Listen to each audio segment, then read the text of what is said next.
Three, two, one, go. Hey guys, this is EA Koetting. I'm on with Sorsha Runarius, and all right. So you hit me up with some experiments that you've been doing and some interesting avenues that you've been looking into. I haven't asked you too many questions about it because I wanted this conversation to be fresh. You know, Okay. so tell us what you've been experimenting with and what you've been coming across. All right. Let me just get this up a little bit. You know, I've been interested in like Enochian magic for a long time. It's interesting because there's obviously there's been a ton done with it, by different groups, over the centuries. A lot of, the way that it's evolved has been interesting, but one of the mysteries of the system is, this mysterious book of Loga, which is obviously kind of like the core of the system, according to the entities that John Dee and Edward Kelly were tapping into. And it's like an almost 500-year-old mystery and riddle because, while there is a lot of information, from the John Dee diaries that we have, the entire book of Loga, there's a good chunk of it that obviously has not been deciphered because it is just, maybe the information was destroyed, or maybe, it just, we don't have that information with the material that is out there. At So least that's, that seems to be like, sorry to cut you off there, but that seems to be like archetypal. This is like built into almost every mythology. It's like even okay, so you look at I look at a lot of modern filmmaking as a telling of mythology. So you look at Bedknobs and Broomsticks, right? She gets to the yeah, end of the book and there's the missing page. There's always that missing page. It's that mystery. yes. It's like you look at the tablets and then you're reading it and then the one part that's going to give you the key is crushed off of it. Like this happens over I and over and over again. So is and this that's just like is this just like a magical thing built into the Matrix or what?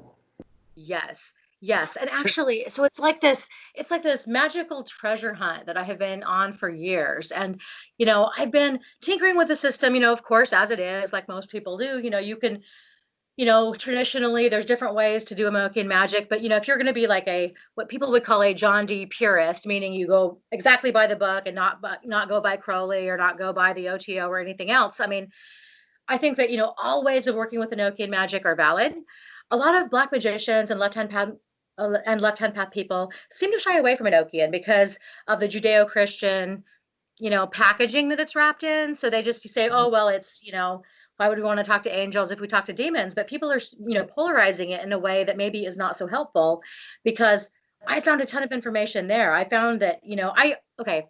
I enjoy the Latin language. I've been, into Latin since I was a kid and I took it in college. And so it's been really helpful being able to go back through these diaries and, muddling through the Latin. I mean, I'm not fluent in any by any stretch, but some of the translations that are out here seem to be a little bit misguided or just flat out wrong, Yeah. for whatever reason, kind of like Bible translations, things were appropriated and things were changed with a very strong political, religious agenda. And it's no different. Um, I think in When we get magical into, circles. when you get into historically too, like there's this Egyptologist Clausen. I wish I could remember his name now. Dang it! But um, Clesson H. Harvey, I think was his name.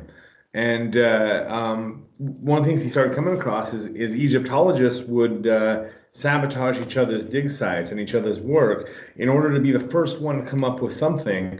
And then all they had to do was make a claim, and then that claim has just been accepted as being reality. Like, I mean, the age of the Sphinx is one big part of it. But yeah, so anyways, as you're looking into Enochian, in having played with it myself, I would say that it was a loose word to apply the word angel to it. Like it seems like you're opening yourself up to these very fiery entities. They almost seem like they're separate from demons, though. Like demons are Mesopotamian mostly. It seems like these entities are something else. Like they exist in another part of the spiritual dimension. Is that right? That's what I'm picking up on because they feel different than most demons that the things that we classify as demons, obviously.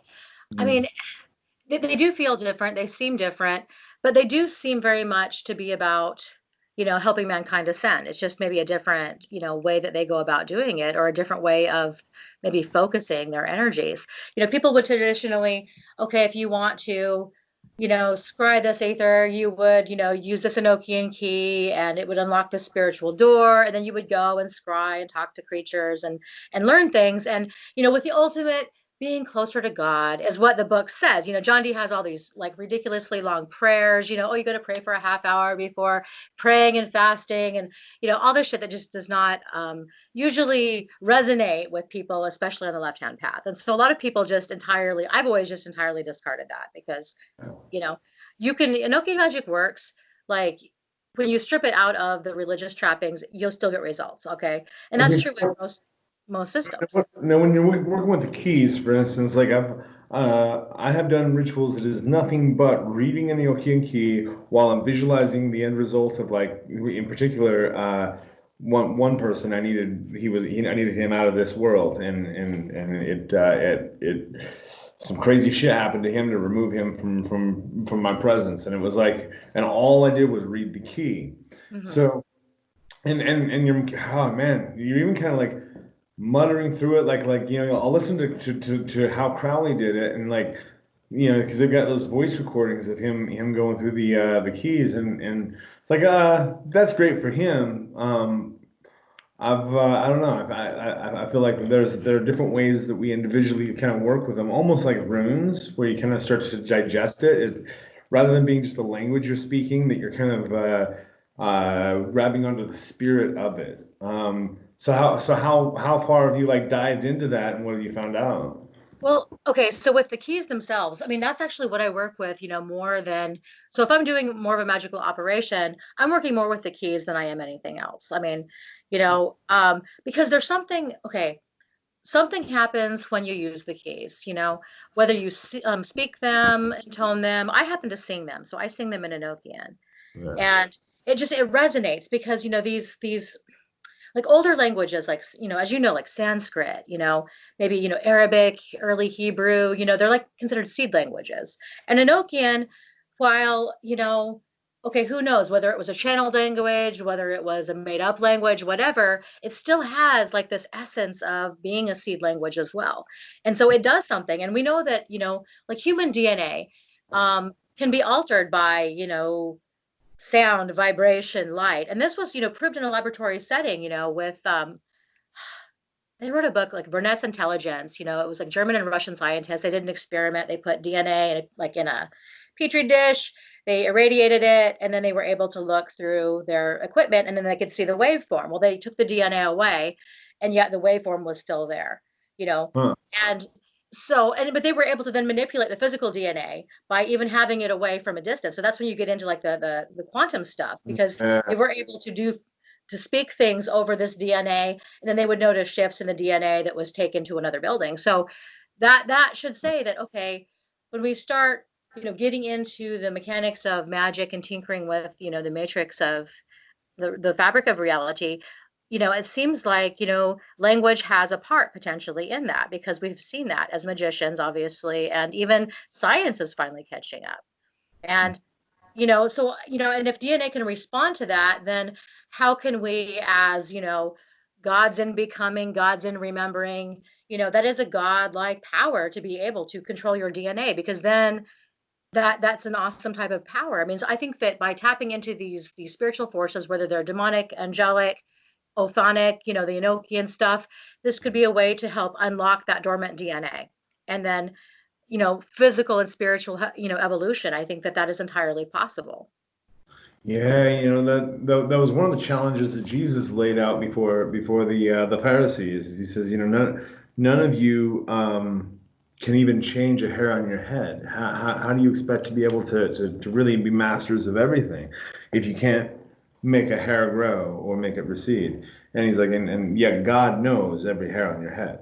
And so, like, with that, like, to enter into that greater mindset, I think one of the biggest things that all of these systems bring to us is the realization that our reality is much bigger than we thought it was, and that we have a lot more control over it. Like, that's because that is one of the crazy things that you look at into the Enochian or the gatekeepers or the even the planetary spirits and the work the Qliphoth or the Sephiroth. All of these beings want to help us ascend, like that we are reaching towards something great, a greater, I think, becoming of ourselves is like. Okay, so here's one of the crazy things that has been on my mind. Once we jump to Mars. Now, the first magicians on the planet Mars are going to be working a completely different version of the tree of life and the inverse tree, because it's your perspective has shifted to a completely new energetic sphere. Like this is what's crazy is as our technology pushes us forward, and Elon Musk is like, yeah, we need to start getting the infrastructure in space. We need to start finding out how to commercialize the air and the space above us. It's like, oh shit, this is cool.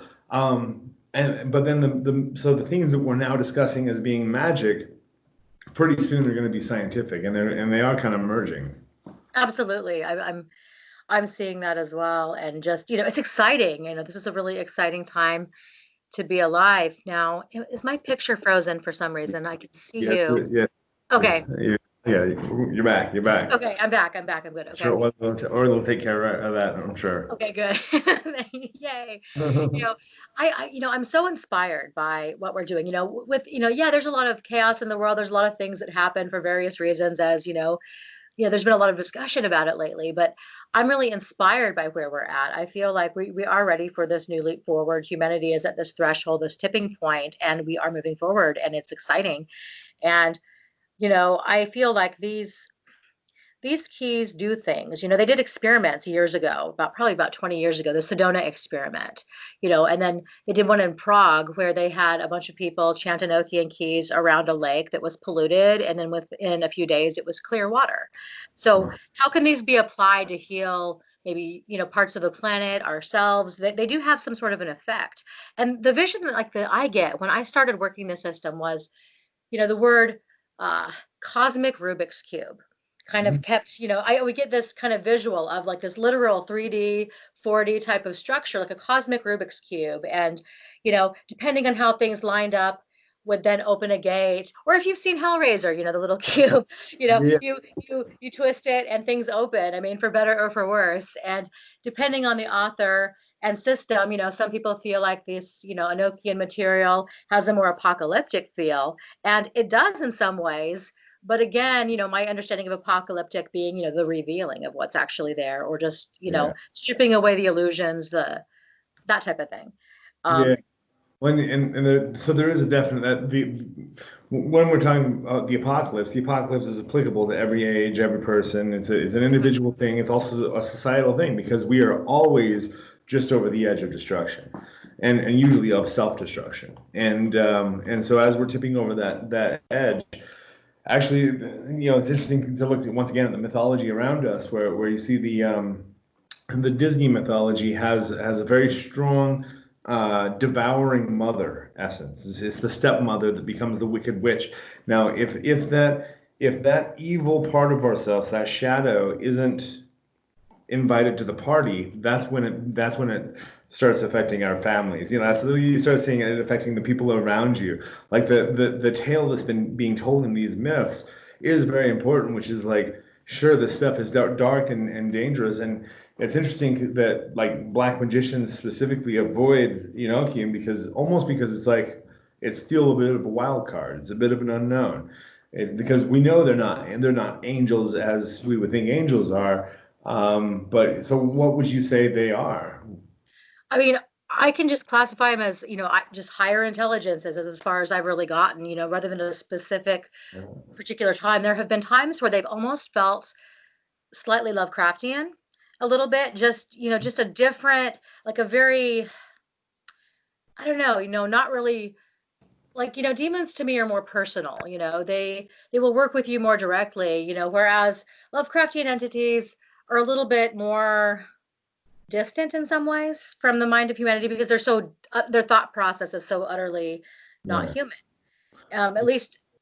Yeah, it seems like what we call the demonic are very close to us, and they're always kind of intermingling with us, and therefore, like they're not as alien to us. And so it's like the Enochian is I would agree with you that it is as alien as the Lovecraftian stuff, but in a different sector, Yeah, absolutely, absolutely. Now, the other thing that the area that I've been delving into more has been with, I've been tinkering with ciphers and codes because, I've thought, there's obviously a system within the text. And, you can absolutely use the system as is and get some sort of result, certainly. But, I started really digging into this idea of, okay, because when you stare at the Book of Loga, you have these 49 by 49 sized grids, square grids with letters and sometimes numbers and different things within them. And you have all of these things that just nobody really knows what they're for. And at the top of each page, of course, is some sort of a title for that key. And usually it's an Enochian, and then translators, of course, translate it into English. Now, what's interesting is, okay, so I started thinking, okay, this is an epic mystery. So how does one solve it? It's not been solved in almost 500 years. So, but put yourself back, think like a Renaissance person. So I started, researching and thinking, okay, well, John Dee was a brilliant mind. He had an epic library, probably the biggest, the best in his time. And people came from all over the world to consult him and to use his library and pick his brain about things before they went to war, before they had coronations for nobles. They would come to John Dee for things because he was, a cryptographer, a, you know, kind of a court confidant for Queen Elizabeth, all these things. And so I started looking through his library in the British, Museum and British Library. Okay, what was in his library at the time of his death? And so a few stood out. So he had a copy of um, the Book of Soiga, which was mentioned in the diaries, that he was fascinated, but he never was able to crack it. But he was fascinated by this book and these tables. This book is older than Loga, of course, and it was in his library. And so he was obviously influenced by several different sources. And higher powers will speak in whatever imagery that a person can understand. Yeah. But they will also encode things, encode information, even beyond a level that you're even aware of, because I'm seeing that. Okay, so he had the Book of Soiga. He also had a copy of the Stenographia by Trithemius. Um, and these are, and that's actually a book on how to make ciphers and how to code books to be ciphers. And it was actually the first book on cryptography in the world. And at least the one to that extent. Now, but when you open, so I went and I found Stenographia. And of course, the original is in Latin, but they have translations, available. But I like to go back to the Latin and make sure, if it's accurate. And what I found that, okay, if you look at Stenographia, the entire thing just looks like another book on angel magic. It reads very much like, the diaries, and the instructions. Okay, for this kind of an operation, face the east, and this angel will help you, and then you pray this prayer to this angel. Well, that seems kind of okay, whatever. Most people dismiss it, including myself, until I read the Stenographia. And as I read the Stenographia and read different people who have worked with Stenographia and who have, figured out, okay, the codes within Stenographia, then it makes me think, well, because I'm seeing very strong patterns from both the Book of Soiga and the Stenographia and the Book of Loga, there has to be some correlation because, okay, in the Stenographia, I think it was Jim Reeds that cracked Stenographia about 25 years ago, perhaps. Mm-hmm. And he noticed that the titles for the pages within the Book of Soiga, it was like a series of letters, whatever it was. Okay. Well, then he started tinkering with the charts and realized that, okay, on the left side, the left column, for those magical squares, was exactly the same letters that were in the title, but it would repeat. It would be forward, reverse, forward, reverse, forward, reverse. Well, we know that from Soiga. I have not seen that exact pattern in the Book of Loga, but it's interesting that they are set up exactly the same way with both the graphs and the titles. And you're kind of you're kind of losing me in the weeds a little bit. I'm sorry. How does this inform your actual practice? What have you extracted from this that you're bringing to your practice, and what have you seen the differences? Well, for me, I mean, my own, this is, part of this is just, sheer curiosity because I think I love riddles, I love mysteries, I like to explore. So, I mean, it just helps me you know, to think beyond the obvious, go deeper. I mean, it might be something completely mundane once it's translated. It might be, like espionage letters between Elizabeth and her, whoever. I mean, and that maybe not doesn't have any magical bearing, but it would be epic to solve, an ancient mystery. But Yeah. I mean, that would just be fun and cool because I like puzzles, I like, cryptograms and things like that. I find them fascinating. But it How also gets me.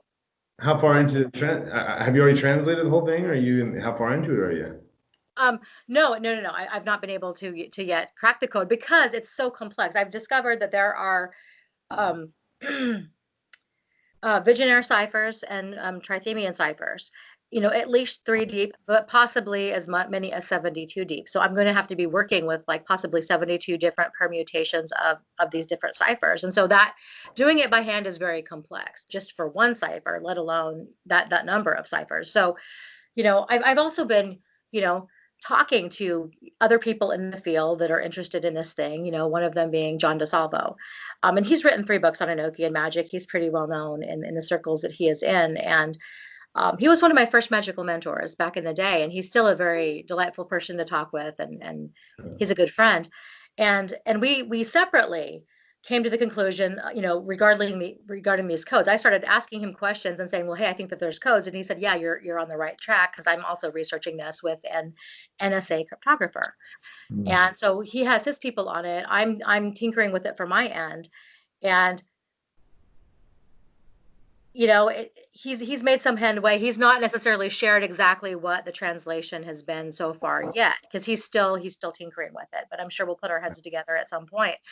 Um, I'm excited to know kind of what his research has yielded as well. But, Yeah. for me, it's been a matter of, going through these pages by hand and applying different ciphers in different places and trying to figure out how it relates to maybe the greater system and then what can, do with it. Because these are all like little going down the rabbit hole. Yes, it's fascinating, but what can I do with it is Yeah. ultimately for practical magicians, that's the question.